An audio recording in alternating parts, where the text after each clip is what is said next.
Arthur Schopenhauer believed that selfishness isn't a rare defect of human nature. It is its central engine. Each individual lives primarily within the limits of their own needs, fears, and ambitions. Sympathy, in many cases, is simply a refined form of self-preservation. Decades later, Emile Cioran pushed this insight further into darker territory.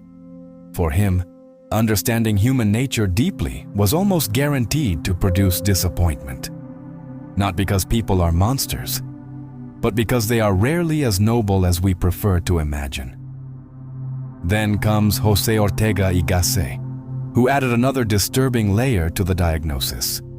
In The Revolt of the Masses, he describes the emergence of a new psychological type, the mass man, a person who does not examine himself, someone who simply repeats collective opinions, inherited beliefs, and social impulses without ever questioning them.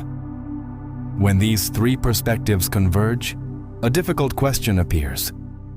What if the problem is not that some people eventually disappoint you? What if the problem is that, for many years, you believed in an overly optimistic version of humanity? This is not a video about hating people, nor is it a call to isolate yourself from the world. What we are exploring is something more subtle and far more unsettling. The moment when intellectual maturity dissolves a social illusion most of us carried for decades. Because one day, quietly and almost without warning, something changes. You begin to see, and everything starts with a dangerous ability: observation. It rarely begins with a tragedy. More often, it begins with a small moment of silence. You are sitting at a dinner table with family or friends. Someone shares good news, a promotion, a personal achievement, something meaningful. For a brief moment, everyone listens. Then something subtle happens. A joke appears that slightly diminishes the achievement. Someone interrupts to talk about their own story. Another person changes the subject entirely. No one seems hostile. No one openly criticizes.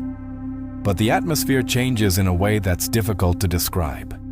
And if you are paying attention, you notice something strange. The conversation was never really about listening. It was about positioning. Moments like this appear everywhere once you begin observing carefully. Work meetings, friendships, casual conversations in cafes. You start realizing that many interactions are not exchanges of understanding.